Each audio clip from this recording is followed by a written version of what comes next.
Alistair Linton, 5th Duke of Wexford, set his palm flat on the open betting book at White's and felt the room go quiet around him. The page was not blank. 3 wagers preceded his, all in the looping hand of Lord Beresford, all for sums no rational man with creditors would put to paper. Alistair lifted the quill, dipped it once, and watched the ink bead on the nib like a single black tear. "You will not write it," Sir Hadrian Vance said from the next chair, his Madeira halted at his mouth. "He will not. Watch him not write it." "He will write it," Lord Justin Reed said. Reed had the smile of a man who had never been told no by a tradesman. "He has been thinking about whether to write it for the entirety of the soup course. Do not interrupt his reverence, Hadrian. He is praying to his own self-restraint." "I am calculating," Alistair said, "the precise sum at which I should be insulted to lose, given that I have no intention of losing." He let the quill touch the page. The first letter of his name was a stroke so confident it scratched paper. 1,000. 1,000? Beresford whistled, low and theatrical. "On what terms, exactly, my friend, since the terms are the whole of the entertainment?" "On these terms." Alistair did not look up. He wrote as he spoke. The clerk standing at the wall did not breathe. "From this evening, the 28th of April, in the year of our Lord 1823, through the close of the London season, the whole of it, I shall attend every event at which Miss Lavinia Marlowe is present. I shall sit beside her at supper when seating permits. I shall stand for at least 1 dance per ball. I shall converse civilly. I shall, in short, place myself in the closest social proximity that a duke may place himself with respect to a young woman of decent family, without being publicly engaged to her." "Decent family," Reed murmured. "He says it like he's being generous." "And what," Beresford said, "do you not do for the 1,000? Alistair set down the quill. The flame of the betting-room candles bent toward the open window. Somewhere outside, a carriage wheel struck a paving stone wrong, and a horse complained. He folded his hands. "I do not call upon her in private. I do not write to her. I do not court her. I do not look at her.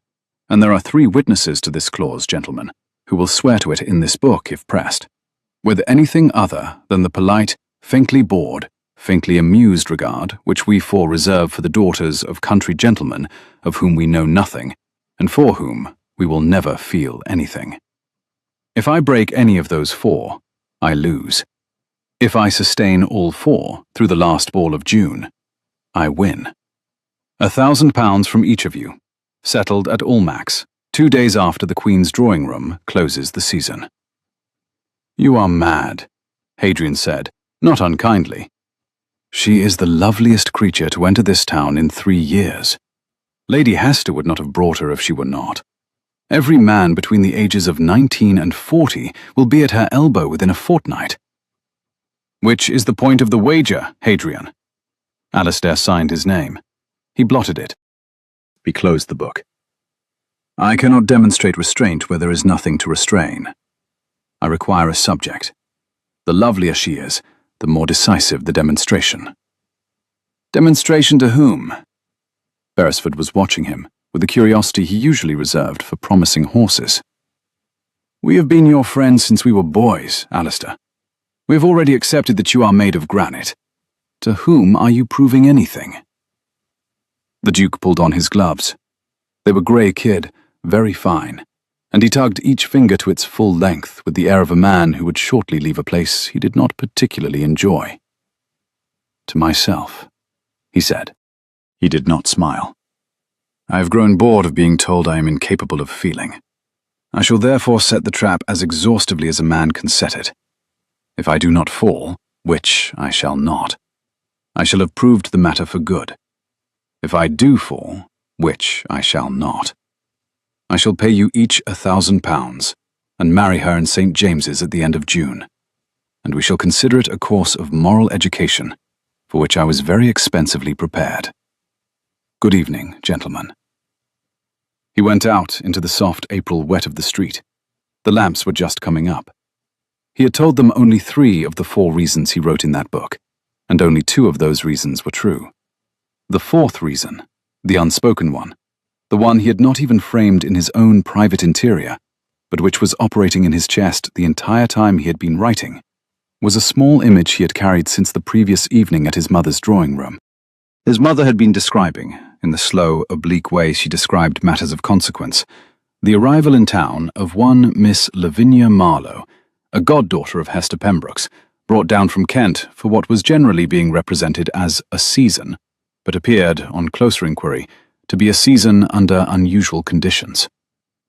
Hester did not bring out young women. Hester had not brought out a young woman in 22 years.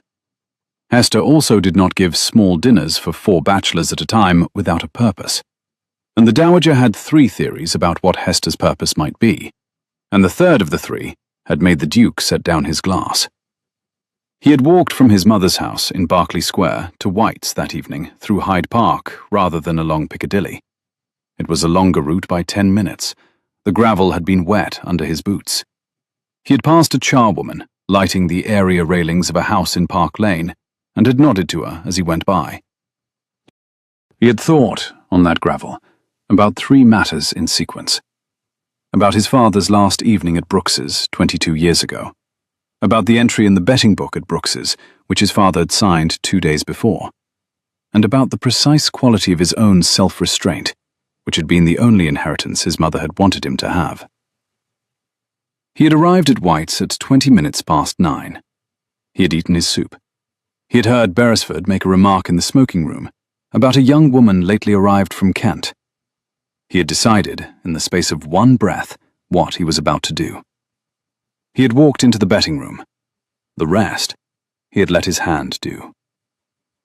He turned out of St. James's into Pall Mall and put his shoulder into the rain. He did not particularly know what he was about to do for the rest of the spring. He had a wager in a book. He had an arrangement with himself, which he had only half acknowledged. He had a small, hot, idiot certainty that he was walking, that evening, in the opposite direction from the country gentleman's daughter who would change the conditions of the rest of his life, and that the next time he walked from this street, he would not be walking, on any errand, anywhere, alone. He told himself he was being theatrical. He told himself nothing of consequence could occur in 14 days. He told himself many other things in the 400 yards between Pall Mall and his own door, all of which would prove, by the 2nd Saturday in May, to have been beautifully and exhaustively wrong. Lavinia Marlowe was on the 2nd-floor landing of her godmother's house in Bruton Street when the letter arrived. She knew it was the letter the instant the footman climbed the stair toward her with the salver. He had the wrong face. He had the face servants wore when they were carrying news up to women who would be expected not to weep at it in front of other servants. "From Honfleur, miss," the footman said. He held the salver out at the precise height that suggested he too would prefer to be elsewhere. "Thank you, Hobbs." She took the letter. The seal was her brother's, a half-fox, jumping, in a brown wax that had once been red. He had kept the same fox since he was 11. The poor and the proud both kept their seals long after the wax had aged. "I am not at home to callers this morning. Tell my godmother I am reading." "Yes, miss." She did not move from the landing. She did not particularly want to be alone in the morning room with this letter, where a fire was already going and a tea tray already laid, because the tea would go cold while she read it, and she would forget that. And that small forgetting would make a maid feel awkward, and she had grown unable to bear the awkwardness of servants on her behalf. She broke the seal on the landing. She read the letter standing. "Lavinia," it ran, in the slanted writing she had learned to read before she could read print. "The boat from the Havre is full of Englishmen who refuse to look at one another in case they recognize. I have taken a room above a chandler. The wallpaper is a color I would not have chosen in my old life, but the food is hot, and the woman who cooks it has the manner of an aunt. I sleep at night now. You will say I have written this twice, and you will be right, but the second time it is more true than the first. You are not to do anything foolish. I am writing because I will worry less if I have told you not to do it. Hester will give you a season. She is rich enough to give 2 and stubborn enough to give 3. Let her give you 1. Dance with all of them. Be looked at. Let the looking be the thing you do. Do not, Lavinia, do not look for the man who took everything from us. He is one of 3. He may be all 3. He may be none. He may be a 4th I never named. I know which of them I think it is. I will not write you the name, because if you read it on paper you will go and find him in his own house in your blue cloak, and you will say something I cannot undo from Honfleur. Be at peace this season. Let me have your peace. I will earn enough to come home in 2 years, and you will be married by then, and the matter will rest. Your loving and shamed brother, Thomas. She read the letter twice on the landing. Then she folded it into its own creases, neat work like a fan, and slid it inside the bodice of her morning dress, against her chest, where she would feel its corners through the muslin all day. She went down the stairs without hurry. In the doorway of the morning room, her godmother was already turned to look at her with the wary, fierce, watchful regard that meant a letter from Honfleur had been expected and was now an inconvenience. He has written to tell me to do nothing. Lavinia took the chair at the fire. She did not touch the tea. He has written to tell me to dance with all of them, and that the looking be the thing I do. Good. Lady Hester Pembroke, Dowager Countess of Surrey, was 63 years old that spring, and looked like a falcon with the bones of a much smaller bird. She wore lavender silk before noon. She had buried 2 husbands, and the second one twice. Once in the church, and once, 3 years later, in the public memory after his bequests had been read. He is right. You will do exactly as he says. You will dance. You will allow yourself to be looked at. You will, in addition, attend my small dinner the night after tomorrow, at which I have invited Lord Beresford and Sir Hadrian Vance and Lord Justin Reed and the Duke of Wexford, and you will sit beside the Duke, because that is where I have placed you, and you will be charming. Lavinia raised her eyes from the fire. Godmother? Yes, child. Those 4 names.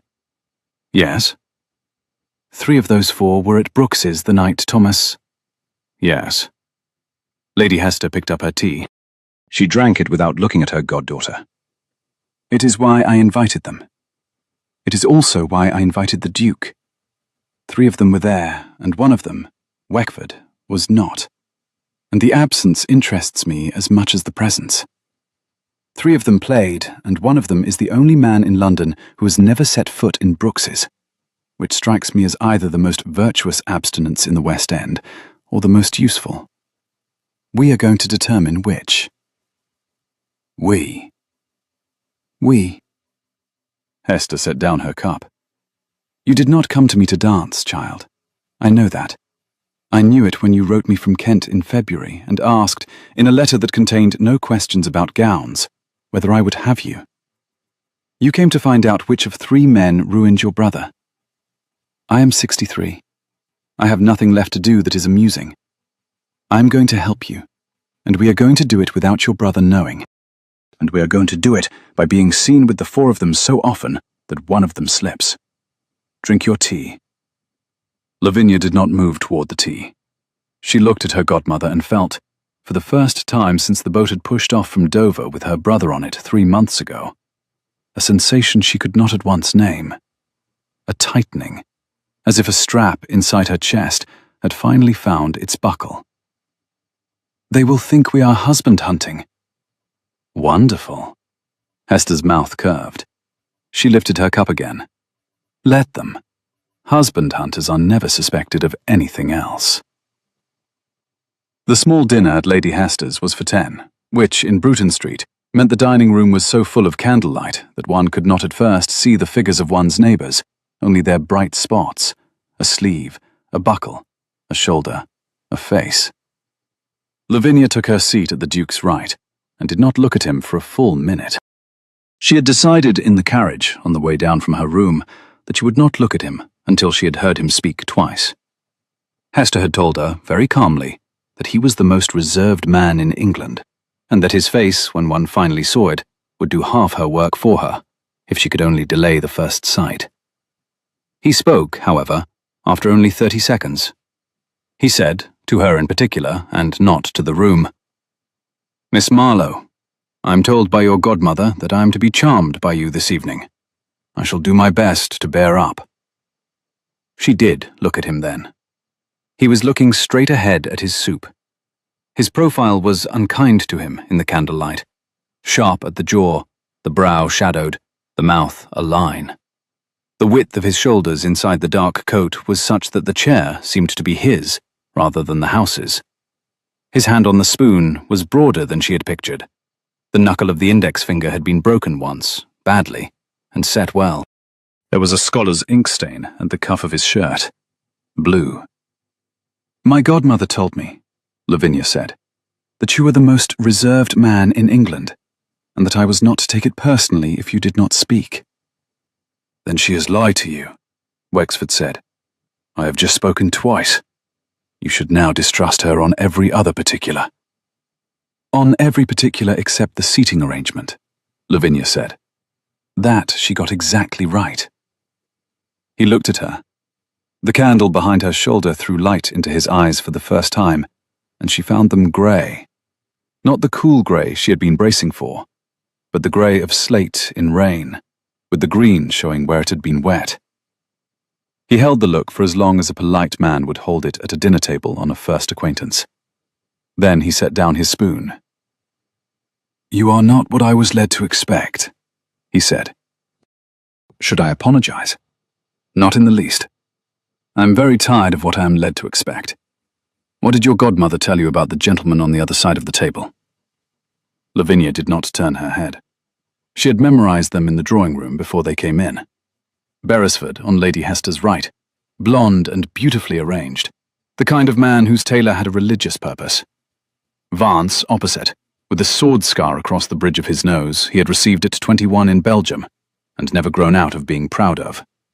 Reed, at the far end, smiling at every woman in turn, as if he had a list and was working through it.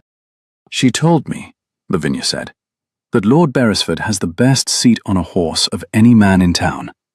That Sir Hadrian was nearly cut down at Waterloo and considers the matter unfinished. That Lord Justin will marry money this year and is being patient about it. She did not, however, tell me what any of them did the 3rd week of January." The Duke had begun on his fish. He did not stop. He did not look up. The fork went into the flesh, came out, lifted, and entered his mouth, with the unhurried, drilled grace of a man whose entire body had been trained never to flinch. He finished the bite. He laid the fork down. He turned to look at her with no expression at all. "The 3rd week of January," he said. "The 3rd week of January. That is," he did the small mathematic at the front of his mind, "a very particular request, Miss Marlowe." "It is. And what occurred in the 3rd week of January that you suppose I might tell you, when you and I have known each other for the duration of one bowl of soup?" "I should not have supposed you would tell me," Lavinia said. "I supposed only that you might know." He was silent for 2 breaths. Down at the other end of the table, Lady Hester was laughing at something Sir Hadrian had said. Reed was raising a glass. Beresford was watching the Duke and his goddaughter from beneath very pale eyelashes and pretending not to. "Miss Marlowe?" Wexford spoke at a lower pitch, not whispered, but pitched downward so the table would not catch it. "I would prefer that you did not ask me again in front of company. I shall tell you what I know, but not at this table, and not in this room, and not in a manner that compromises you. I shall," he glanced toward Lady Hester, "call upon your godmother in 3 days, on a matter of subscription to a hospital in which she has an interest. You will happen to be in her morning room. I shall arrive at 11. I assume your godmother will have engineered the rest. Do you object?" She had not, in the carriage, prepared for this. She had prepared for a duke who would refuse her, or insult her, or laugh, and had a face for each of the 3. She had not prepared for a duke who would do the work himself before being asked. Her hand on her wineglass tightened, so the stem creaked once against her ring. "I do not object." "Then we shall proceed." He picked up his fork. "Do not, however, ask me one more question this evening. I've just spoken 3 more sentences to you than I've spoken to any unmarried woman in 11 months, and I'm beginning to alarm myself." She laughed before she had decided to. It was a small laugh, more breath than voice, and his profile shifted half a degree toward her at the sound of it, and his mouth did a thing it had not done all evening.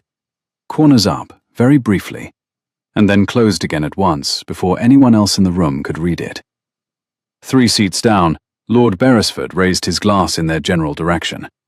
His smile was the smile of a man who had begun to keep score. The Duke arrived at Lady Hester's morning room on a Tuesday at 3 minutes to 11, which is the time at which gentlemen who do not wish to keep an appointment arrive at it. He gave his hat to Hobbs.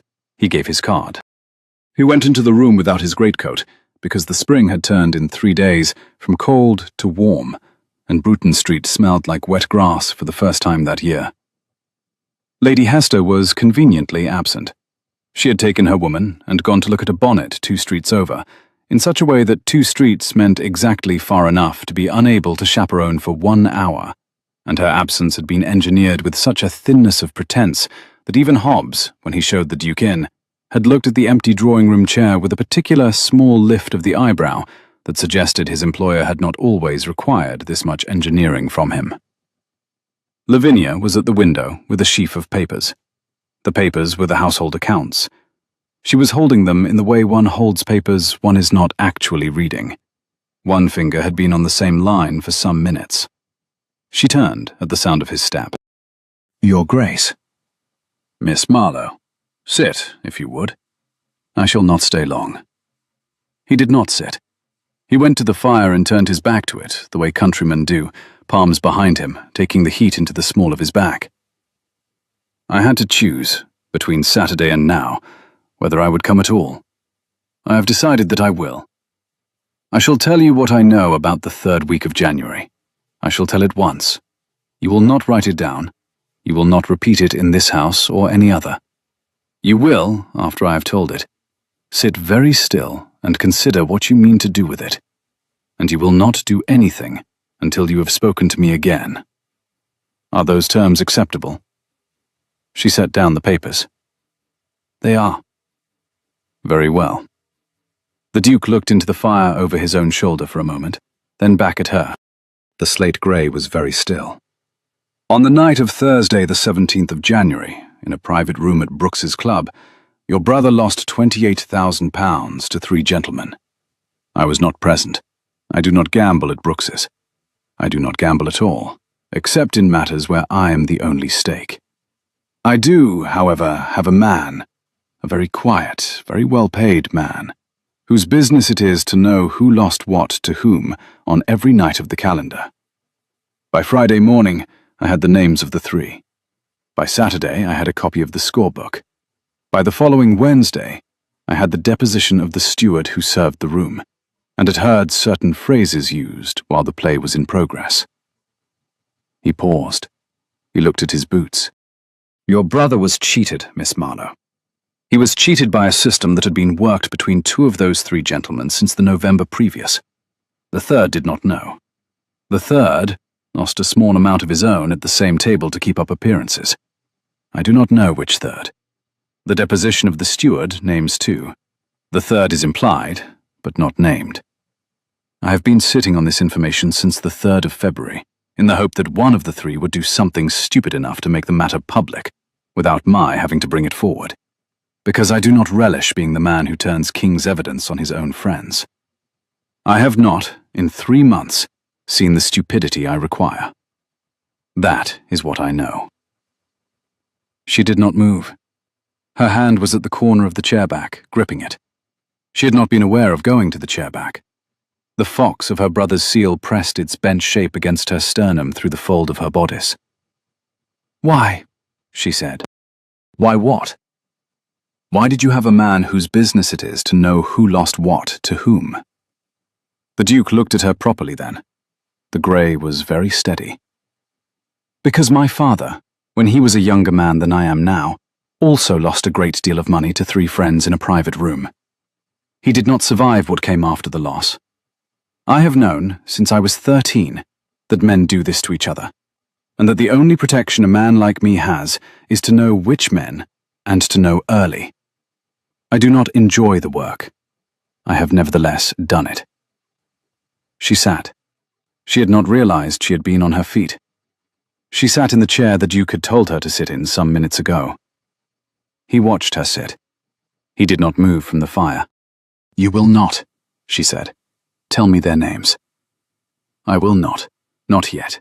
Not because I do not trust you. Because you do not yet know what you would do with them. You believe you do. You do not. When you do, I shall tell you.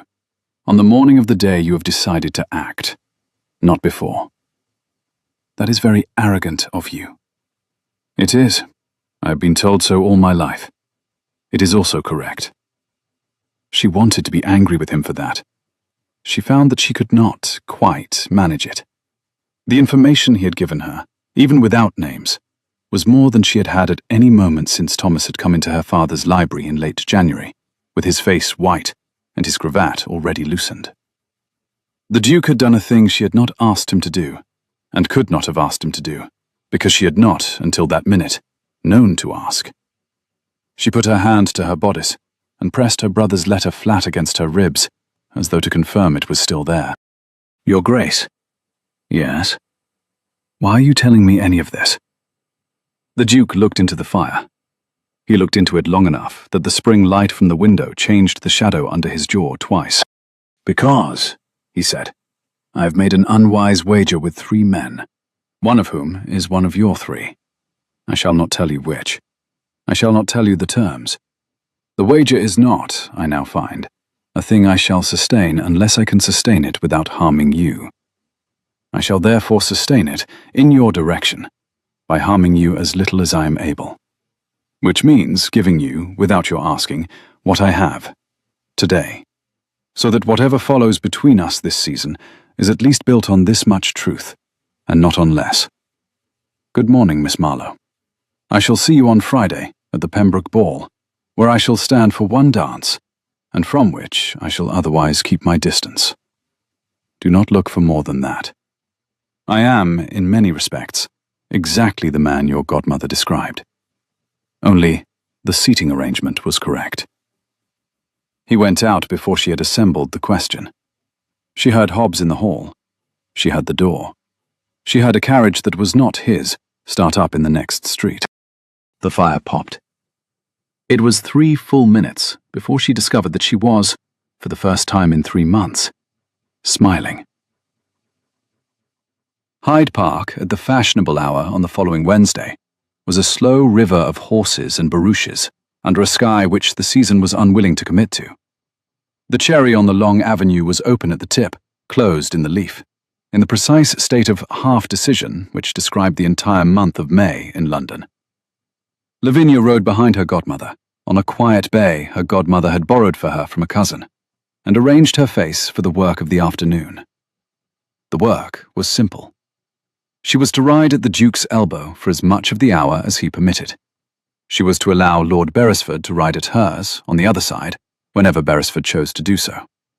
She was to converse with Sir Hadrian and Lord Justin Reed as they passed, and as they overtook, without preference.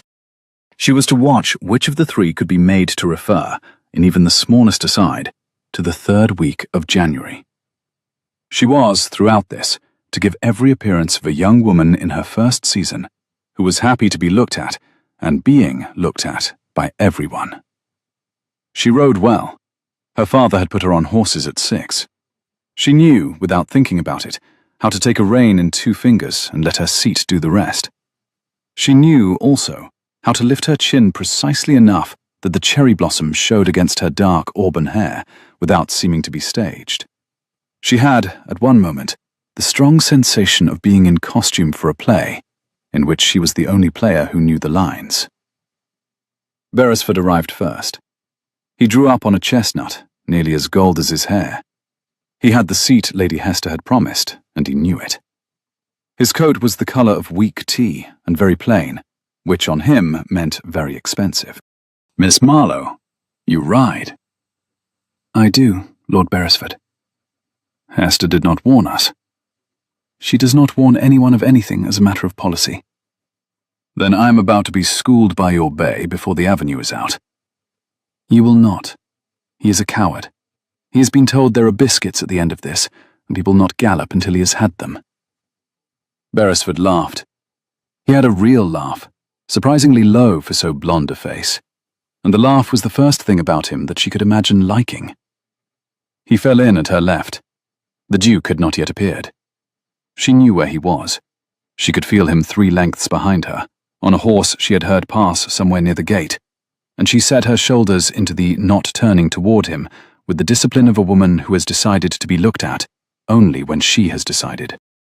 Miss Marlowe, Beresford said. Forgive a forward question. Did Wexford speak to you at Hester's dinner? He did. For long? Long enough?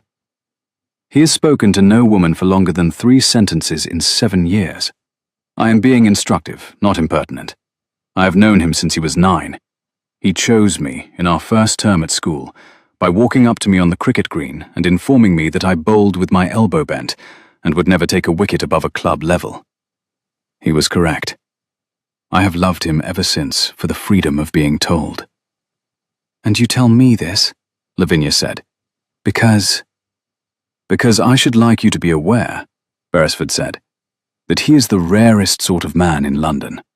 He has no public vice. He is presently the chairman of 3 subscription societies.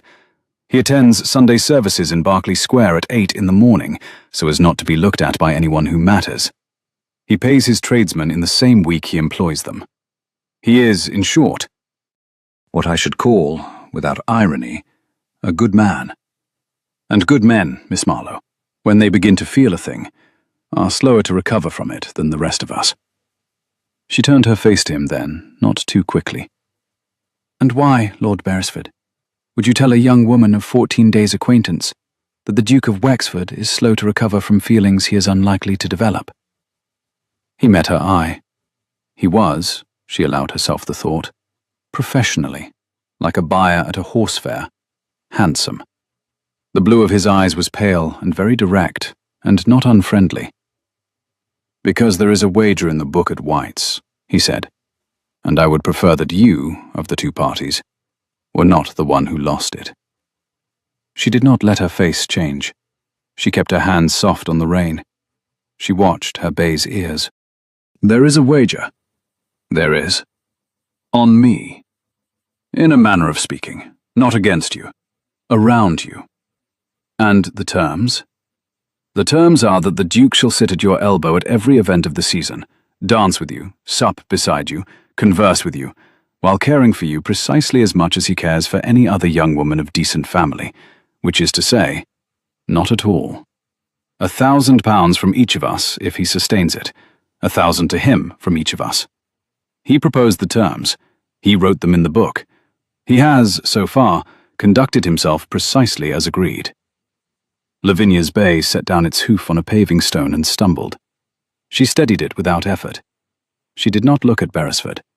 She looked along the avenue, at the cherries, opening at the tip and closing in the leaf, and she allowed herself one careful breath. And you are telling me this, she said, because you wish me to do what, Lord Beresford? I wish you, Beresford said, to know what you are inside. I do not wish you to lose your reputation while 4 men play. I am the eldest in this group of 4 by 10 months. I have been a poor friend to better people than you in my time.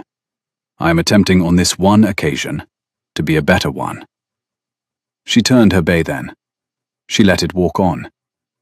She felt, rather than saw, the Duke draw level with them a moment later, on a horse that did not stumble on paving stones, and she set her gloved hand on her rein, and did not, for fully 100 yards, look at either of them.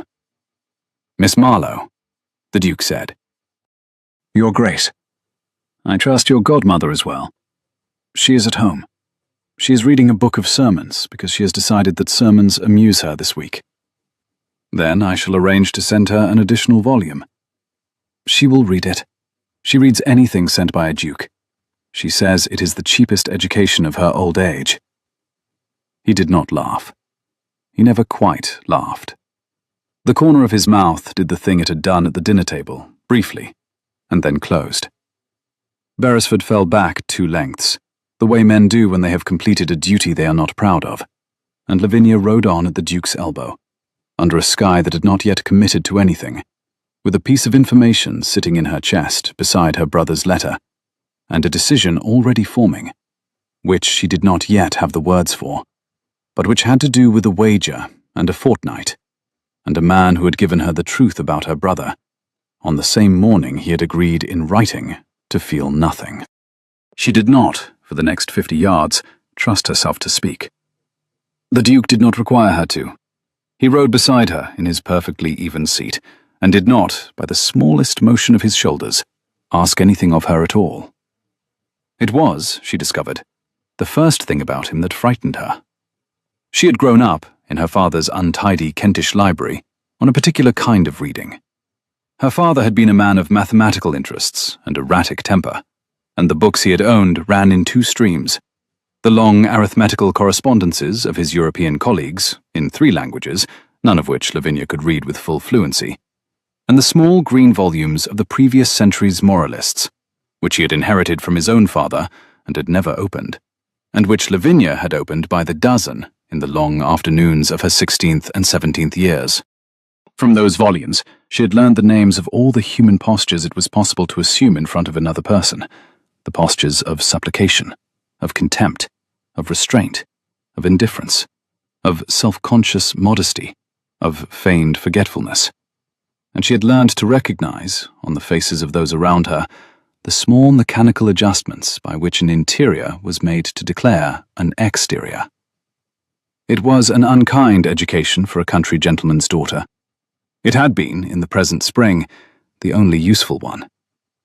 She rode that afternoon at the Duke's elbow, with her face arranged for the work. She did not, at any moment in the next 50 yards, alter the muscles of her cheek. She did not turn her head. She let her bay walk on at his bay's measure, and she listened, with the surface of her attention, to the orchestra of small noises which made up a Hyde Park afternoon at the fashionable hour. The rasp of gravel, the churring of a bird in the chestnut on her right, the sharp small bell of a handcart in the distance, the lift of a parasol, 2 ladies in front, the laugh of a child who had escaped its governess in the long grass beside the rail. Beneath all of these, she heard, very precisely, the breathing of the man riding beside her, which was even, which was unhurried, which was, she made herself note this, the breathing of a man who had not allowed himself, in the 4 minutes since he had drawn level with her, to look once at her profile. She did, in the same 4 minutes, 2 interior arithmetics simultaneously.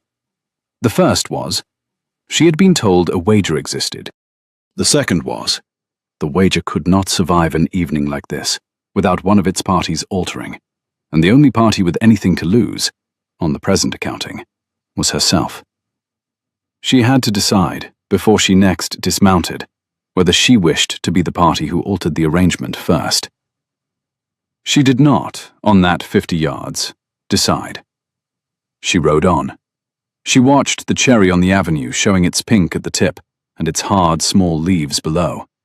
She felt, in the soft of her glove, the wet of her own palm, where she had been gripping the rein, and she relaxed her fingers one by one along its length, until the bay's mouth was again at the precise weight she had taught it to wear. She did not, at any visible point, give the 4 men who were now riding in a long, irregular formation behind her any reason to suppose that she had begun, on her own account and without telling any of them, to keep her own betting book in the interior of her chest. The Pembroke ball was on the Friday following, and was the 3rd ball of the season, and was the precise sort of event at which a young woman with her godmother's connections was expected to be seen. Lavinia wore an emerald silk gown. Hester had ordered it without consulting her, in a colour Lavinia would not have chosen, with a low square neck cut at the precise depth which announced that the wearer was a goddaughter of Lady Hester's, and would not be giggled at by any other young woman in the room. The fox letter was folded in a little reticule on her wrist. She had not, since Hyde Park, taken it out of her direct possession. Wexford came across the room to her, exactly at the appointed moment in the third set. He had spent the first 2 sets standing at the perimeter with a glass of something he was not drinking. He had been spoken to by 2 dowagers, both of whom he had answered courteously and at length, and by Sir Hadrian Vance, with whom he had exchanged no more than 2 sentences. Lavinia had counted. She was, this evening, counting many things. He bowed. "Miss Marlowe, I believe this is mine." "It is, Your Grace." He led her into the set. He was, she discovered, a competent dancer who took no pleasure in dancing. He moved her through the figures with the same drilled neutrality with which he had eaten his soup. His glove was warm against hers at the turn. His hand at her waist on the second figure was placed precisely where a gentleman's hand was placed, and not 1/4 of an inch further inward. "You are very correct. I am very correct. It is exhausting to watch. I have been told." "By whom?" "By a man who told me on Wednesday in Hyde Park what the precise terms of his wager with me were. I am told he had a longer conversation with you at the same time." She missed the next step. He caught her. There is a way a competent dancer catches a missed step which appears to be a deliberate flourish, and he used it. He held her hand a beat longer through the recovery than the figure required. "You knew he would tell me." "I assumed it." The Duke's voice was at her ear, and at no other. "I have known him since we were 9 years old. He is a better man than he forgives himself for being. He would not have agreed to the wager if he had not, at some level, intended to lose it for me. He has told you in the 2nd week so that I may not last to the 3rd. That is his arithmetic." "Why," she said, "would he do that?" The Duke turned her under his arm. The candlelight from the chandelier above them caught his hair, and made the dark of it browner than it had looked at her godmother's table. "Because he is, of the 4 of us, the one who knows what it costs to win this particular wager." "And what does it cost?" "It costs," the Duke said, "the man who wins it, which is why I shall not win it, although neither shall I lose it. Step right, the figure goes there." She stepped right. She did not look at his face. She looked at the line of his coat at the shoulder, and at the place where the white of his cravat met the dark line of the lapel. And she said, into the place between them, where the candle noise and the orchestra and the talking made it possible to say a thing that would not be overheard, "You have told me, without my asking, about my brother. You have told me, without my asking, about the wager. I have not asked you for either. I should like to know, Your Grace, what you intend to tell me, without my asking, in the next fortnight, that I shall similarly have no recourse against." He missed the next step. It was very small. A man watching from the perimeter would not have seen it. She felt it through her gloved fingers where his hand was at hers. The smallest catch, the smallest correction. "I intend," he said, "to tell you, on a particular evening that I shall recognize when I come to it, why my father did not survive what he lost at Brooks's. I shall not tell you tonight. I should prefer that you not ask me to. I do not, between now and that evening, intend to tell you anything else that you have not asked me to. I have grown alarmed at the volume of unsolicited candor you have lately drawn from me, Miss Marlowe. It is not characteristic. Should I apologize?" "You should not. You should, instead, continue to dance. The figure is about to end. We shall step into the line. I shall bow to you. You shall curtsy. I shall withdraw to the perimeter, where I shall not, by the smallest motion, give the 4 men I have so far counted observing us, 3 of whom are friends of mine, and 1 of whom is a friend of Lady Hester's, any reason to suppose that the next 18 seconds altered anything between us. Are you prepared, Miss Marlowe?" "I am prepared." The figure ended. He bowed. She curtsied. He withdrew. She stood on the line and watched him go.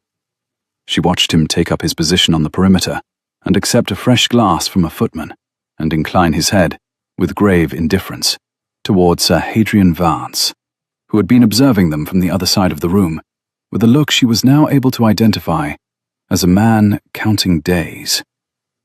6 days. The fortnight had 8 to go.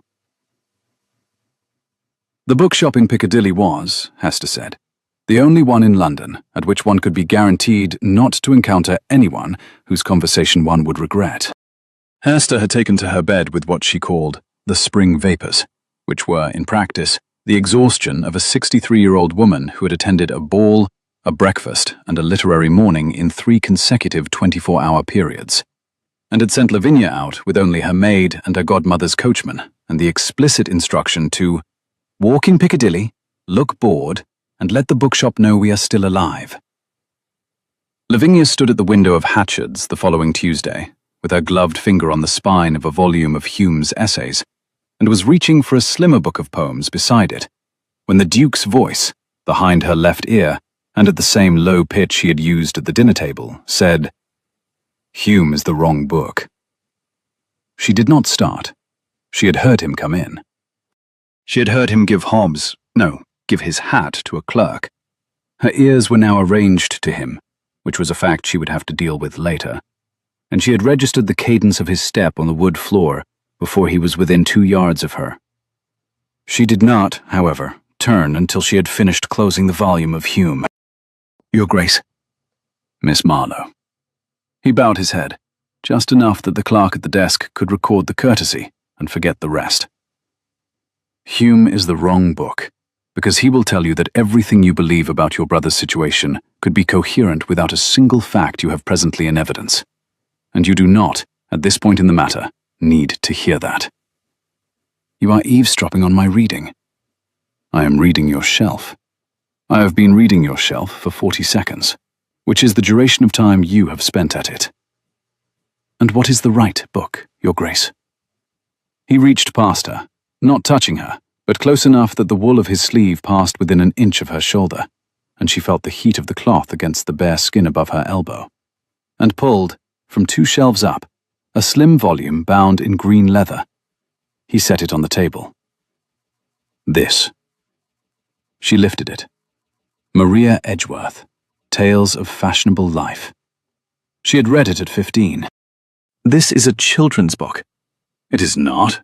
It is, among other things, a book in which a young woman of decent family who has been brought to town for a season is the subject of a wager between 4 men, 3 of whom are dishonorable, 1 of whom is not. She is not informed of the wager. She is informed only at the close of the season, by which time she has already determined the matter for herself, in a manner which exposes the 3 and elevates the 1, none of whom she has at any point asked to declare himself. I read it at 14. I have not since read a book which has more to say about the precise situation in which I now find myself. I commend it to your attention." She had her hand at the green leather. She did not, for a long moment, lift her eyes. "Your Grace." "Yes." "Are you telling me that you intend to be the one who is elevated?" "I am telling you," the Duke said, very quietly, "that I do not intend it. I have made every arrangement of my life over the past 3 years on the assumption that I should not be capable of being elevated by anything. I do not seek the elevation. I do not, however, any longer trust myself to refuse it if you should be the agent of it. Buy the book, Miss Marlowe. Read it tonight. I shall not call upon you tomorrow." He did not look at her again. He did not bow. He walked the length of the shop and out of it without putting on his hat, which the clerk, who had observed the entire exchange and would dine out on it for a year, handed back to him at the door with the smallest possible smile. Lavinia stood at the table with the green book in her hand. The shop bell rang as he went out. She did not move toward the counter for some minutes. She did not, in fact, move until her maid, who had been pretending to look at almanacs at a respectful distance, came at her elbow and said, "Miss?" in the soft voice maids use to remind their mistresses that other people in the room are now looking at them. She bought the book. She paid for it herself, from the small allowance Hester had given her for the spring, because she did not, at that moment, wish to be the kind of young woman who was given Maria Edgeworth by a duke. She carried it home and read it that night in the chair beside her bedroom fire, She read it once through. She read certain pages a second time. At 1 in the morning, she set the book on the small table beside the candle and went and stood at the window and looked at the lamps of Bruton Street, and did not for some minutes cry, because she had not yet decided that the situation warranted it. She decided instead that on the morning following, she would call upon her godmother in the morning room and would tell her, very calmly, that she had now identified one of the three. She did not yet, on the morning following, know which one. She knew by the evening of that same day. The morning came in slowly through the muslin at her bedroom window, in a color that was not quite blue. She heard, from the back of the house, the milk cart at the area railing, and the brief, unintelligible exchange between the boy on the cart and Hester's kitchen maid, neither of whom had been awake long enough to be civil.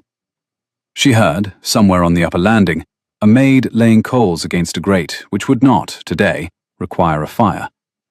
She heard, in herself, the steady working of a particular line of thought, which had not been there when she went to bed, and which had arrived, fully shaped, while she had been asleep. She had been reading Maria Edgeworth, past 1. She had read certain pages a second time, then a third. She had set the book on the table beside the candle and gone to the window. She had stood at the window for some minutes, and she had cried. She would, at a later date, admit that she had cried. For a length of time, and with a quantity of grief which had surprised her, because the grief had not been about her brother. The grief had been about herself. She had decided, in a single quarter hour at her bedroom window, with a Maria Edgeworth volume on the table behind her, that she was no longer the young woman who had walked into Hester's morning room 3 weeks earlier, with a fox seal letter in her bodice and a single useful project, and that she was, instead, a young woman who had now 2 projects, and that the second project, the one which had begun in a bookshop in Piccadilly, at the moment a man 2 shelves up had reached past her shoulder without touching her, was the one which would, by the end of the season, be the more dangerous. She had gone to bed at 1:30. She had slept, against her own expectation, for 6 full hours. She had not dreamed. In the morning, she went down to her godmother's morning room at 9:15. She sat at the window. She drank the chocolate. She did not, all morning, mention the Duke. She mentioned only that she had, by means of her reading of a particular author the night before, decided that one of the 3 was a fool, and that fools could be set aside for the moment, and that the other 2 were the matter at hand. Hester had received this report with a face arranged so studiously not to register satisfaction that Lavinia had known, by the second minute of the report, that her godmother had been waiting to receive it from her for some weeks. They had then turned the conversation to the question of which musical evenings of the coming week it would be most useful to attend. By 6 in the evening, Lavinia was dressed for Lady Stillingfleet's in a dove-coloured silk which was not, even by Hester's standards, designed to be noticed in a crowded room, and which was, by Lavinia's standards, the precise garment in which to do the evening's work. Lord Beresford kept a small house off Brook Street, which he had inherited from a great-aunt, and which he had not, in the 4 years since the inheritance, sufficiently remodelled to make it his own. The drawing-room was still her drawing-room. The miniatures on the mantel were still her miniatures. 3 boys and a girl, all of whom had been lost before Beresford had been born. And Beresford had not been able, in 4 years, to bring himself to take them down. Lavinia knew this, because her godmother knew this, and her godmother had told her, on the 3rd morning of May, over chocolate, in the offhand manner of a woman who had been waiting for a moment in which to deploy a piece of information of which she had been the only custodian for some weeks. "He kept them up," Hester said. She was peeling an orange with the slow patience of a woman whose hands had not, since the first frost, been entirely warm. "4 little lost Beresfords. He told my late husband once, he was 19, he had had 3 glasses, my husband used to say he had got the truth out of him at the bottom of the 3rd, that he could not put them down, because he had been told as a child that the 4 of them had had so much character that there had been none left for him. That is a terrible thing to tell a child. It is the kind of terrible thing his mother said." Hester set down the orange. "She is gone now. He is very fond of his great-aunt's miniatures of her lost siblings. He puts a candle in front of them on the anniversary of her death, which was the 17th of January, which falls, child, within the 3rd week of January each year. He cannot, I should think, sit at a card table on the 17th of January, in his great-aunt's house, in front of his great-aunt's miniatures, with a candle, and cheat the brother of a country gentleman of £28,000.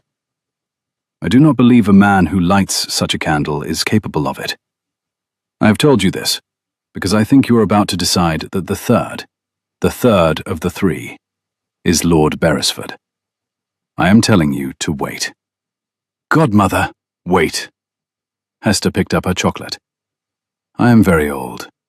I have been wrong about men 3 times, and right about them perhaps 11. And I am right about Lord Beresford. He is not your man. The cheats are the other 2. You are telling me this, Lavinia said. And you are telling me to wait. I am telling you, Hester said, to attend Lady Stillingfleet's musical evening tonight, because Vance and Reed will both be present, and to be very quiet in the music room when the Mozart begins, because in my experience, the man who cheats at cards in January will, by the 2nd week of May, have begun to relax.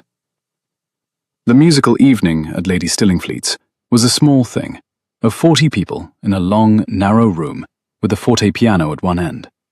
Lavinia sat in the 3rd row of chairs, with her godmother on her right, and Beresford himself, by what appeared to be coincidence, but was not, on her left. He had brought her godmother a small posy of violets in the hall. He had brought Lavinia nothing, which she understood after only a moment was the politest of all the possible courtesies. She watched, through the Mozart, the back of Sir Hadrian's head, 2 rows in front of her. She watched the line of his shoulder change angle when the music shifted key. She watched, on her other side, Beresford close his eyes through a passage of slow strings, as though he had not slept properly in several days. She watched, when the Mozart ended, and the room turned to talk among itself in low waves, Sir Hadrian and Lord Justin Reed speak to each other for 90 seconds in the doorway of an adjoining card room. They thought they were not being looked at. Reed put his hand on Vance's elbow. Vance leaned in. Reed said something brief behind his glove. Vance laughed, once, low, and the laugh faded on his face in the precise way the laugh of a man who has just been reminded of an old joint operation fades before he has time to school it. She turned her head a 1/4 inch. Lord Beresford was watching her watch them. His pale eyes, in the candlelight of Lady Stillingfleet's chandelier, were not unfriendly. He inclined his head very slightly, as though to confirm she had now seen what he had spent the spring waiting for someone else to see, and looked away. Godmother, Lavinia said on the carriage ride home. Yes. It is the other 2. Yes, child. And he, Wexford, has known since February. He has. And he has waited. He has. For what, Godmother? Hester reached across the carriage and took her goddaughter's hand. Her grip was warm and dry, and bony as a small bird's foot. For you, I should think, she said, though he would not have phrased it so. He would have said, for a stupidity from the 2 of them, which would make the thing public without his having to. He has been waiting 3 months for a stupidity that has not arrived. You are the stupidity, child. He did not know he was waiting for you. He knows now. Vauxhall, on the 2nd Saturday of May, was, the Duke said as he handed her down from the boat, the only place in London at which a man could safely be observed walking alone with a woman who was not his wife, on the principle that everyone present had brought someone they ought not to be walking with, and a duke and a country gentleman's daughter were too innocuous to occupy the attention of anyone who was not Lady Hester's goddaughter or the Duke of Wexford. He had reasoned through this in the half-hour journey upriver from the Whitehall stairs. She had let him reason. She had watched the lights on the water and counted, on the inside of her glove, the days. Saturday was the 10th. 4 to go. The gravel walks were lit with oil lamps the colour of weak honey. Music from the orchestra in the supper rotunda came in patches across the lawn. a fragment of a country dance, the hush of a long phrase from a wind instrument, a singer's vowel held too long. Couples passed them. Some bowed, some did not. Hester had retired to one of the supper boxes with 2 old friends and a cold pheasant, and had been very plain in handing Lavinia over to the Duke at the foot of the boat stairs, that her goddaughter was to be returned not later than 11:30. They walked in silence for some minutes. "Miss Marlowe, Your Grace, I have been on the river for the entirety of this evening considering, very carefully, what I should and should not say to you between the boat stairs and Lady Hester's pheasant. I have concluded that I should say 2 things, and no more. The first is short, the second is longer. You will, I hope, hear me through both before responding to either." "Yes." "The first is—" He had not looked at her for the full sentence. He looked at her now. "That I have lost the wager." She did not stop walking. She could not entirely manage to lose her step. She felt the gravel through her slipper. She felt the Duke's gloved hand, which had been at her elbow for the navigation of the boat stairs, and had not, since, been removed. "You have lost it tonight." "I lost it," the Duke said, "on the Friday at the Pembroke ball, when I caught you on a missed step and held your hand a beat longer than the figure required. I knew it as I did it. I have, since then, conducted my affairs in such a way as to make the loss as quiet as I can make it. I have not yet informed Beresford and Vance and Reed. I shall do so tomorrow morning, at White's, at 11, in the presence of the steward and the betting book. I shall pay each of them their £1,000. I shall apologize to them for having proposed the wager. I shall, in the same conversation, accuse Vance and Reed of the matter of the 17th of January, in front of the steward, on the basis of evidence I have collected. I shall give them until the Friday of next week to leave the country. If they do not, I shall lay the matter before the magistrate at Bow Street. That is the first thing." She had stopped walking. She did not remember stopping. "And the second thing?" "The second thing," the Duke said, "is that I do not, having now lost it, expect you to find me changed by the losing. I have, by means of this wager, been a worse man than I should otherwise have been. I have, in the conduct of it, also been a slightly better one than I am at most other times. You should not weigh either, Miss Marlowe, when you weigh whether you wish me to call upon you in the morning. You should weigh only this. I am a man who, since the age of 13, has organized his entire life around the avoidance of an outcome I observed in my own father. And I have, in the 14 days since Lady Hester's dinner, given that organization up. Not as a matter of policy, which can be reversed by next Tuesday, but as a matter of body and bone, which cannot be reversed at all. I do not, having said that aloud, expect anything from you. I am telling you because you ask me, at the Pembroke ball, what I should tell you on a particular evening that I should recognize when I came to it. This is the evening. Now, by your leave, we shall go and find your godmother's pheasant, because I do not intend to embarrass either of us by saying anything more." She had her hand on his sleeve. She had not been aware of putting it there. The wool of his coat was cold from the river and warm where her palm had been pressing it for the last several seconds. There was an oil lamp behind his shoulder, and the light was the same weak honey as every other lamp on the walk. But on his face it looked, she thought, like the slate had been wet a long time, and was at last beginning to dry. "Your Grace." "Yes." "You will not, in the next hour, kiss me at Vauxhall." "I will not." "You will pay your friends tomorrow morning at White's, and you will accuse 2 of them of cheating my brother, and you will come to Bruton Street in the afternoon, and you will sit in my godmother's morning room, and you will, on Hester's express invitation, call upon me there, and you will, at that point, ask me a question which we shall not, between this minute and that minute, have rehearsed." "I will." "And until tomorrow afternoon." "Until tomorrow afternoon," the Duke said, "we shall walk to your godmother's box, and we shall eat her pheasant, and you shall introduce me, should you wish to her two old friends as a man of whom you have a tolerable opinion. You are still very correct. I am still very correct. I have not, Miss Marlowe, in the last 6 months, been anything else. It is, she said, exhausting to watch. He looked at her. The grey was very wet. I am told, he said. They walked the rest of the way to the supper rotunda in step. He did not, in any visible particular, alter his bearing. His gloved hand was at her elbow, with the precise pressure it had had on the boat stairs.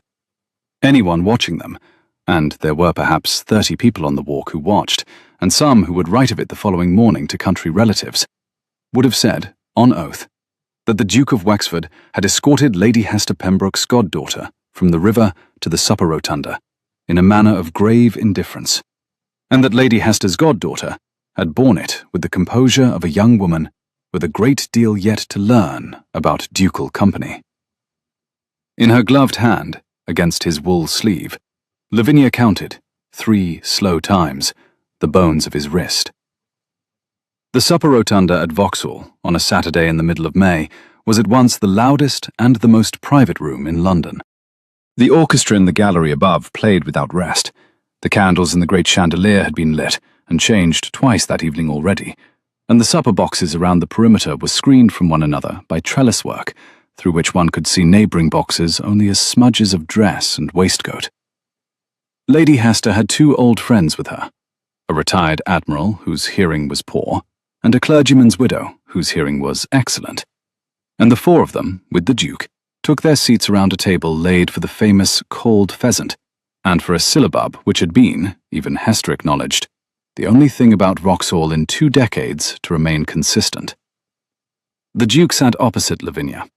He did not, for the duration of the supper, look at her with any expression that the Admiral's poor sight or the widow's excellent hearing could have catalogued.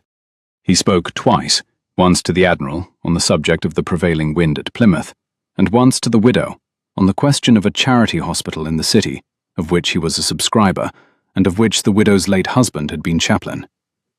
He drank 1 glass of hock. He ate sparingly. He laid his napkin on his thigh and did not at any point allow it to fall. He behaved, in short, as he had behaved at Lady Hester's small dinner 3 weeks earlier, with the difference, visible only to 2 persons in the rotunda, that the corner of his mouth, twice in the hour, did the brief thing it had done at the dinner table, and that on both occasions, the cause was a remark of Lavinia's so small and so unspecific that the Admiral did not note it, and the widow ascribed it to her own brilliant company. When the half-hour bell rang at 11:20, Hester rose, took the Admiral's arm, took her own friend's, and announced that she was returning by boat, that her goddaughter would be returned by carriage by the Duke at not later than midnight, that the matter had been agreed in advance, and that anyone in the rotunda who wished to write to a country relative about the impropriety of it could go in front of her to the boat stairs, and explain to her in person why she did not have the right to dispose of her own goddaughter as she chose at the age of 63. No one in the rotunda chose to. The Admiral, the widow, and the Dowager went out together by a side path. The Duke and Lavinia remained at the table for some minutes after they had gone, or the orchestra above completed the slow movement of a piece neither of them had been listening to. He did not, at any point in the carriage from Vauxhall to Bruton Street, kiss her. He did not so much as remove his glove. He held her hand in his gloved one through the long, bumping turn at Vauxhall Bridge, and he held it in his bare one through the quiet strait of Belgravia. And he held it not at all, from the moment the carriage entered Bruton Street to the moment it set down at her godmother's door. He gave her his arm to the door. He gave her his hand at the step. He bowed. He turned. He walked back to the carriage without looking up. The footman shut the door of the house behind her with the careful, soft click that footmen use after midnight. She did not, that night, sleep. She lay above the green silk counterpane in her bedchamber, with the curtain half drawn, and watched the candle gutter, and watched the shadow it threw on the ceiling, which moved as the wind moved against the window. And she did not, in the small hours, find it possible to think coherently about her brother. She thought instead about the Duke. She thought about him in fragments.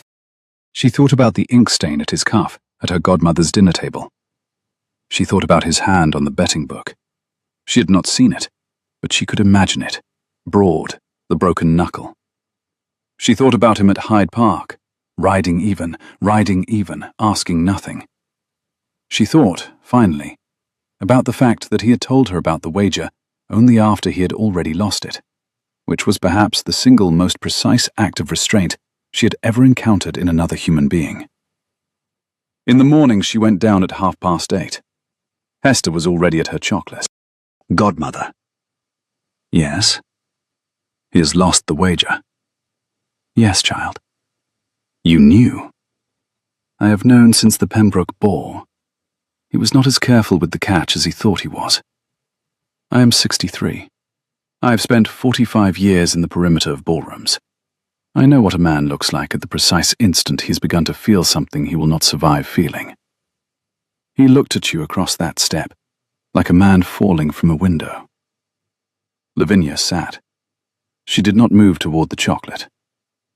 "He is going to White's at 11. "He is." "He is going to accuse Vance and Reed in front of the steward." "He is." "He will be challenged." "He will." Hester set down her cup. Her hand was very steady. "Vance fences well. Reed fences badly. Vance has fought twice and spared both opponents. He is not, in fact, the kind of man who fights to draw a final breath out of another. He is the kind of man who fights to look serious, and then has the matter settled by his second over breakfast. We shall see, child, by tomorrow morning's papers, whether your Duke is still in possession of his right shoulder." "Godmother." "Drink the chocolate, child. There is nothing whatever you can do between now and 11, and you will be insufferable to all of us if you have not been fed." Lavinia drank the chocolate. She did not taste it. At 9:15, she went up and dressed, in her own choice for the first time that month. A plain morning gown of dove-grey muslin, the colour of nothing at all. And she went down again to the morning room with her father's old prayer book in her lap, and her hands quiet on its cover. And she sat at the window for an hour and a half, without moving. At 12:30, a footman came up the stair, fast enough to have run from the corner. He brought a card. The card said only, "Wexford." Beneath the printed name, in pencil, "I am unharmed. I am at the door. I shall come up only at your express invitation." The pencil was the Duke's writing. The downstroke of the W bisected a small dark stain that had not, before he wrote, been there. "Send him up," Lavinia said. She did not look at Hester, who had come into the morning room behind her. "Godmother, you will not, I think, remain." "I shall not." Hester gathered her shawl. She paused at the door. "Child." "Yes?" "Marry him this afternoon if you like. I shall not, for the rest of my life, ask you what you decided." She went out. The Duke came up the stair. His coat was the colour of slate, his cravat was creased on one side, and there was a small cut at his cheekbone. Not deep, the kind a sword-point at full extension makes when the sword has been turned at the last instant by a man who did not intend, even then, a final stroke. He stopped in the doorway. He did not, for a moment, come in. "Miss Marlowe." "Your Grace." "I have paid my £1,000. I have accused Sir Hadrian and Lord Justin in the presence of the steward and 3 other members of the club. They have until Friday to leave the country. They will leave. Vance, before leaving, requested the satisfaction of the matter on Wimbledon Common at 7 this morning. He missed. I missed also, on purpose. Honour is, by the metric the rest of London uses, satisfied. Reed did not appear. Beresford was my second. He is, at this moment, breakfasting with my mother in Berkeley Square, where he has chosen to confess to her certain other matters in which he was not personally implicated, but in which he should have intervened, and from which he has, since approximately the 18th of February, been attempting to extract himself. He is the better man of the 4 of us. He always has been. I should like, in this room, to be the next best. May I come in? She had risen, somewhere in the recitation, without her own permission. She had walked the 4 paces from the window to the door, without her own permission. She had her hand at his cravat, where the crease was, and was straightening it without her own permission. And her hand was, she discovered, shaking. Come in. He came in. He did not, until she put her hand against his cheek where the cut was, take his eyes from her face. He did not, when she put her hand there, lean into it. He stood with the discipline of 14 years of not leaning, which broke in a single breath, 3 seconds after her palm settled. The line of his shoulder dropped a 1/4 inch. He brought up his own hand and put it over hers, and kept her hand where it was, with the cut between them. Miss Marlowe. You will not call me Miss Marlowe. I will call you, the Duke said. Anything you tell me to. Lavinia. Lavinia. I should like you to know, she said, and she felt the fox seal of her brother's letter against her bodice through the dove-grey muslin, and was, for the first time in 3 months, not aware of it as a weight.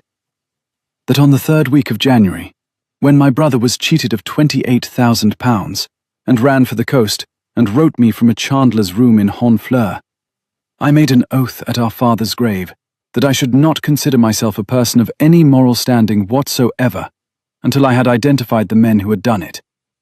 I have, this fortnight, identified them. You have helped me do it. I have, this fortnight, also identified you. You have not helped me do that.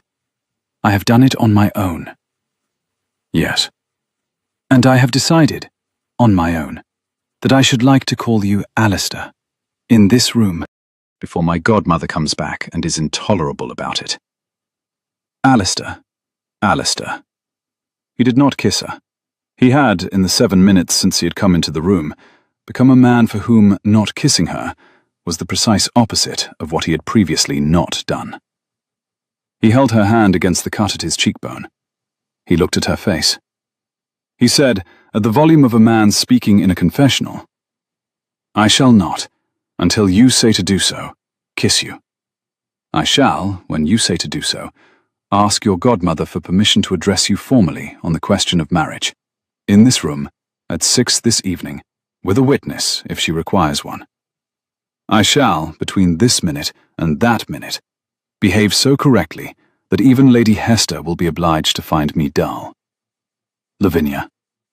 Yes? Say to do so. She looked at the cut. She looked at the slate of his eye, the slate at last entirely wet. She looked at his mouth, which had, somewhere between the boat stairs at Vauxhall and the door of her godmother's morning room, stopped being the line it had been at her godmother's dinner table. She did not, immediately, say anything. Alistair. Yes. It is the 14th day. I know. You will not, before you kiss me, write anything in any book at any club. I shall not. I have not, in fact, owned a betting book of my own since I was 23. Then kiss me. He kissed her in her godmother's morning room. He kissed her slowly, with the precision of a man who had done very little of the work in advance and was working it out as he went. She had her hand at his cheek over the cut and felt the warmth of him through her glove and did not, for the moment, mind. The fortnight ended in her godmother's morning room at 12 minutes past 1 in the afternoon of the 11th of May, in the year of our Lord 1823. The 14th day, exactly, since the Duke had set his palm flat on the open page at White's, and Lady Hester Pembroke heard it end from the corridor outside, and went back down the stairs without making a sound, the silk of her skirt whispering against the banister, and instructed Hobbs, in the hall, to admit no one to the house for the remainder of the afternoon. The matter of Sir Hadrian Vance and Lord Justin Reed, which the newspapers learned of on the Wednesday and discussed on the Thursday and exhausted on the Saturday, did not greatly trouble the Duke of Wexford's London. The 2 gentlemen were said to have departed in haste for the Low Countries on private business. The proprietor of Brooks's was very quietly thanked for his discretion. The steward who had given the deposition was very quietly relieved of any threat of dismissal, and very quietly raised in salary. A small subscription was made up among certain members of White's for the benefit of a young gentleman recently returned from France, and the young gentleman's father's library, a small but distinguished collection of mathematical correspondence, which had been on the point of being sold, was preserved. Thomas Marlowe, who had been writing for 3 months from a chandler's room in Honfleur, came home on the second packet of the second week of May, before the wedding, with a single travelling case and a letter from his Bordeaux employer promising him work whenever he should choose to take it up. He stood on the deck of the boat at Dover and shaved for the first time in 5 days, and discovered, when he reached the inn, that the innkeeper's wife had already heard the matter from the post-rider, and that the innkeeper's wife was related to a lady's maid in Berkeley Square, and that nothing in the world remained private about anything. He came up to London the same evening. He found his sister at Lady Hester's, in the morning room where most things in her life had recently occurred, with her godmother and the Duke of Wexford, and a low fire and a great deal of light. He came in. He set down his bag. He looked at the Duke first, because he had been informed of the Duke by the innkeeper's wife and was prepared to be wary of him. And the Duke, who had risen when the door opened, walked the 4 paces of the morning room without hurry, and stopped at the precise distance which permitted Thomas Marlowe to extend his hand or to refuse it. "Mr. Marlowe, Your Grace." "I shall," the Duke said, "marry your sister at St. James's a week tomorrow. You may, if you wish, take it as an affront that the matter was not first put to you for your permission. I shall, in that case, apologize on the only ground I can, that I did not, in fact, propose to her. She proposed to me. I have, in the matter, been carried along by the energy of a more determined party, with the encouragement of your godmother, and the resigned consent of my own mother, who has remarked that she did not expect to live to see me brought to it, but is grateful to have done so. I should like, if it is at all possible, to ask your forgiveness for not having waited." Thomas Marlowe looked at the Duke. He looked at his sister. He looked at his godmother, who was watching him with the smallest possible amusement. "You proposed to him?" "I proposed to him," Lavinia said. "He was, at the time, bleeding." "He was bleeding?" "From a duel he fought at 7 that morning, on my account, with the man who cheated you on the 17th of January, the consequences of which the Duke had already prepared and discharged before he came up the stair." "On the 17th of January? The consequences of which—" "You may take it slowly, dear," Lady Hester said. "It is, on the whole, a great deal of news for a young man newly off a boat. Sit down, Thomas. Hobbs will bring you tea. Your sister, in the meantime, is the future Duchess of Wexford. Your good name is restored, your father's library is paid for, the 2 scoundrels are in Antwerp, and your godmother's morning room has not been so cheerful since the spring of '78. Do not, dear, look as though you have lost something." Thomas Marlowe sat. He sat heavily. He took his tea. He drank it. After a long minute, he set the cup down and looked at his sister, and made, through the work of his throat, a small, dry sound, which was not, until he was a quarter of the way through it, a laugh, and at which point it became the kind of laugh men make when they have not, for 14 weeks, properly laughed. "Lavinia." "Yes?" "In the matter of having ignored my letter, I should not, dear, look at me in that fashion. I ignored it on the morning I received it. I have been ignoring it for 15 days. "Then I shall," Thomas said, "in future, not write letters. They are clearly not effective. Your Grace." "Yes." "You will," Thomas said, "look after her. I will, I think, have had enough of looking after her by Christmas." "You will have had enough of it," the Duke said, "by Thursday. She has, in the fortnight in which I have known her, looked after rather more of me than I have of her. I do not anticipate the imbalance correcting." "Then we are," Thomas said, "well enough situated. Forgive me." I have not slept properly since February. I should like, if it is permitted, to embrace my sister briefly, and to go upstairs to whatever room my godmother has prepared for me, and to sleep for 3 days. Your Grace. Mr. Marlowe, you did this. I did some of it. You did the greater part of it. I did, the Duke said. The smaller part of it. The greater part of it was done in this room by your godmother and your sister. I provided certain information at certain moments. I provided, on the morning of the matter, a single absurd action with a sword. The rest of it has been done by women who, in my experience, are not generally given sufficient credit for the doing. Then I shall, Thomas said, give it to them. He embraced his sister, briefly, exactly as he had said he would. He bowed to his godmother. He bowed to the Duke. He went upstairs. He slept, as it happened, only 1 full day, because by the morning of the 2nd day he was hungry, but the door of the room remained closed, and Hobbs brought trays up at intervals, and at no point did anyone in the house disturb him. In the morning room, after he had gone up, Lady Hester rang for fresh tea. Well, child. Well, godmother. He will, I think, recover. He will. And you, Hester said, will sit on this sofa with your husband-to-be for the remainder of this hour, and you will discuss with him, in my presence, the precise arrangements for the wedding at St. James's a week tomorrow. Because his mother has written me 3 notes already this morning, each one shorter and more agitated than the last, and I should like, when I write to her at 3 o'clock, to be able to tell her that the matter is now in the hands of competent persons. The Duke sat on the sofa with Lavinia. He took her hand in both of his. He held it as though it were a thing he had been intending for 14 years to be given, and had at last received, and intended now to consider it slowly. He looked at her godmother. Lady Hester. Yes, Wexford.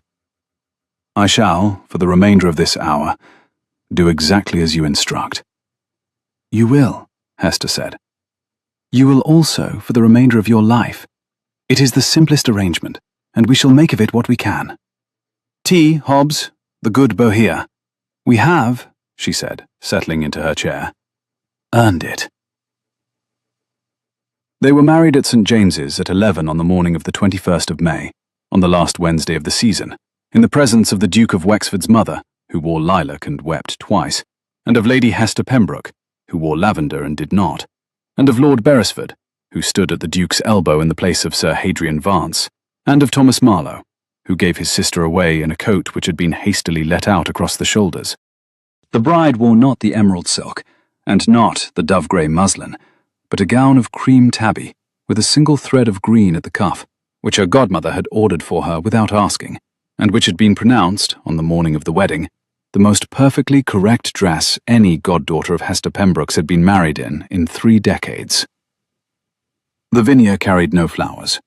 She carried, in her left hand, a small green leather volume of Maria Edgeworth, which the Duke had given her in the bookshop at Piccadilly, and which she preferred, on the morning of her wedding, to anything floral. The breakfast at Berkeley Square was small. The Dowager Duchess of Wexford had insisted on it being small, on the principle that the Duke of Wexford had insisted on it being smaller, and the two of them had compromised on 22 persons, including the soup cook. Beresford gave the speech. Beresford had not, in the fortnight since the matter at White's, spoken to either Vance or Reed, both of whom were now in Antwerp, and he gave the kind of speech a man gives at the wedding of his oldest friend, when he has finally come to the conclusion that he is not, in fact, going to receive a similar piece of good fortune himself, and is content not to. He concluded the speech by reading aloud the entry from the betting book at White's, which he had purchased from the steward for a sum he refused to disclose, and which he presented, framed, to the bride, with the observation that the only thing on the page now worth £1,000 was the part where the Duke had signed his name, which she would, with luck, see signed again in the church registry at the close of the morning. He sat down to applause. The Duke did not rise to respond. The Duke's mother dabbed at her eyes with a handkerchief which had been ironed twice that morning, and had to be ironed a 3rd time before lunch. They left for Wexford Hall the same afternoon. Lavinia had changed. in the upstairs dressing room at Berkeley Square, out of the cream tabby and into a dark bronze travelling silk, a colour her new mother-in-law had chosen on the principle that bronze did not show road dust between Barnet and Watford. And the silk, when she sat down in the carriage and arranged it across her knees, made the small, dry whisper of new cloth that had not yet been worn through a single rain. The road north out of London was, at that hour, full of carts going the other way. Wednesday evening drays returning empty to their masters, a brewer's wagon smelling of hops and wet wood, a tinker's small donkey, a flock of geese being driven on foot toward Smithfield by a boy of about 11 who had taken his cap off when the Duke's carriage passed and put it back on at the wrong angle as soon as the carriage was past. The wheels rang on the cobbles, then softened to a steady thud as the road turned to packed dirt beyond the bar. Lavinia watched these things through the carriage window with the close attention of a woman who had, that morning, been married, and who was therefore unable to bear thinking about her own person for the next several hours. The glass was cool under her gloved fingertips. The leather of the bench was warm where the afternoon sun had been resting on it. The Duke sat opposite her. He had taken her hand at Marble Arch. He had not let it go since. He did not speak between the gate at Marble Arch and the change of horses at Barnet, and he did not speak again between Barnet and the long, quiet rise up to the chalk above Watford, where the carriage stopped at a small inn for the second change and a cold dinner. They arrived at Wexford Hall at the hour at which the long shadows of the lime avenue began to cross the gravel.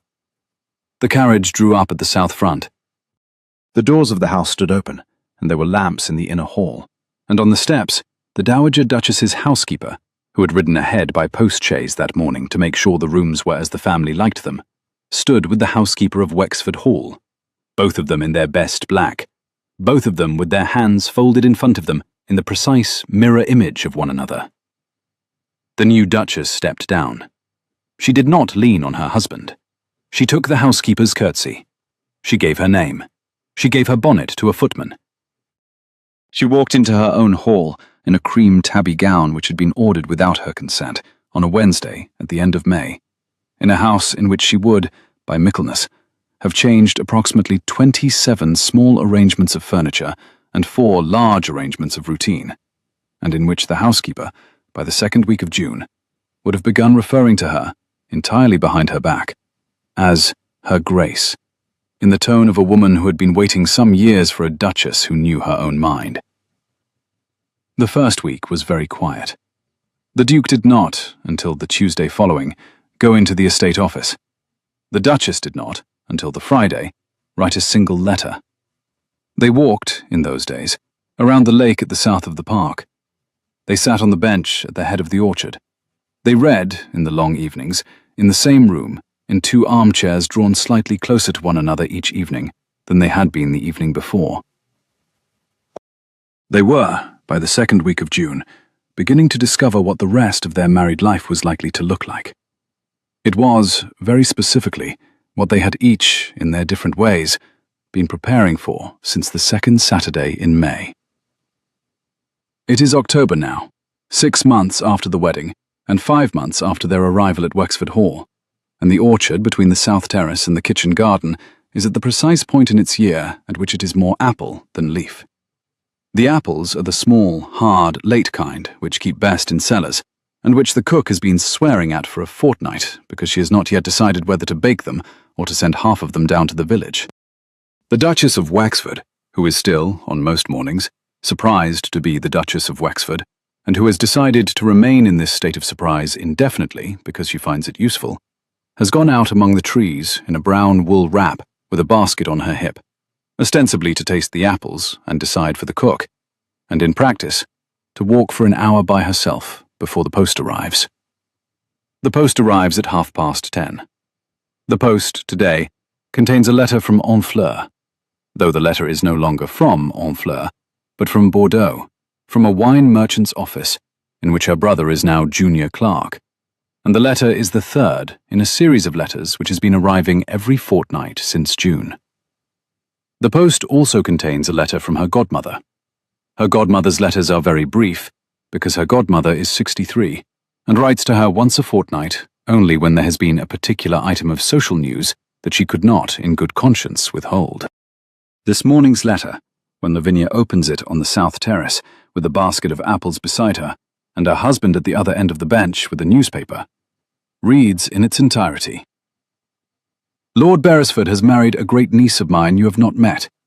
She is 27 and clever, and they will do very well. He has had his great-aunt's miniatures of the 4 lost Beresfords moved, at last, into a small back room, with the door kept shut.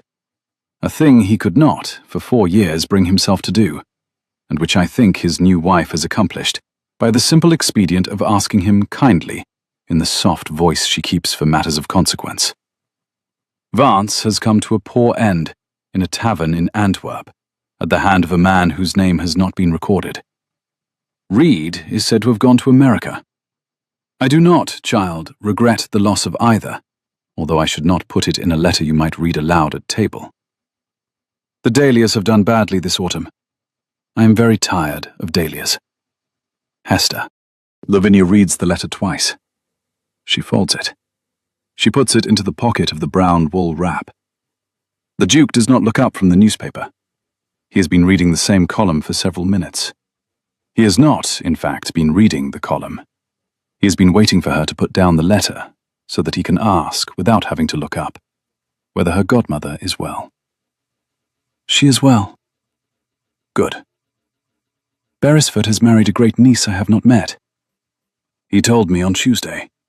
He has been very pleased about it. Sir Hadrian is gone, in a tavern in Antwerp.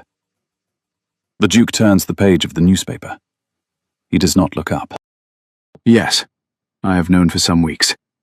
I did not, at first, wish to tell you, because I was uncertain whether you would consider it a thing to grieve or a thing to mark with relief. And I did not, on consideration, wish to influence you in either direction. I had intended to tell you next week. Your godmother has saved me the trouble. Are you, on the question, he turns the next page, relieved or grieved? I am neither, Alistair. Then you are exactly what I had supposed you would be. She takes an apple out of the basket. She does not bite it. She sets it on the bench between them, halfway down, so that it rests on the painted wood at the point at which his thigh in the dark riding breech meets the empty space, and so that he must, to remain in possession of the newspaper, ignore it for some seconds. He ignores it for 2. He sets the newspaper down. He picks up the apple. He turns it between his fingers, the right hand, the one with the broken knuckle, and looks at her over it. Lavinia. Yes? This is the 3rd apple you have placed on this bench in 2 weeks. It is. I am settling, in my own time, certain ordinal points of motif consistency, which my reading of a particular author over the summer suggested I ought to. Eat the apple, Annister, or give it back to me. He bites it. He bites it neatly, at the place his thumb has been touching. He chews. He swallows. He looks at her with the slate-grey eye which is now, 6 months after the wedding, almost always wet, which is to say, almost always green at the edges, almost always lit from inside, and which she has, in those 6 months, learned to read in 14 distinct registers. It is a good apple, he says. It is. I selected it for the back of the orchard, where the wind has been on the trees longest and the fruit is hardest. The cook will not bake them. She will keep them in straw in the cellar through January. Through to the 3rd week of January? Yes. She does not look at him. She looks at the orchard. Through to the 3rd week of January, through which week, this year, my husband and I shall spend at home, in our own house, with our own fire, and we shall not, at any point, go up to London. We shall not. You will not be reading any books that contain mention of the 3rd week of January. I shall be reading, the Duke says, whichever books you place on the bench beside me, in whichever order you have decided to place them, and I shall eat whichever apples you have selected for me from the back of the orchard. I have, since the 2nd Saturday in May of this year, made all my arrangements on the assumption that I should never again be required to make my own. She looks at him at last. The wind has lifted the dark of his hair against his forehead and laid it down again. The cut at his cheekbone has not, in 6 months, entirely vanished. There is a small white line which she has, in the last fortnight, taken to setting her thumb against in the mornings, before either of them is properly dressed, in the kind of motif callback which an audio listener, had there been one, would have caught at once. Alistair. Yes. You have not, in our entire marriage, written anything in any book at any club. I have not. Nor, Lavinia, shall I. I have never been a man for clubs. You are, she says, still very correct. I am told. She picks up the apple from his hand. She bites it on the opposite side from where he has bitten. She gives it back to him. He takes it. He sets it on the bench between them.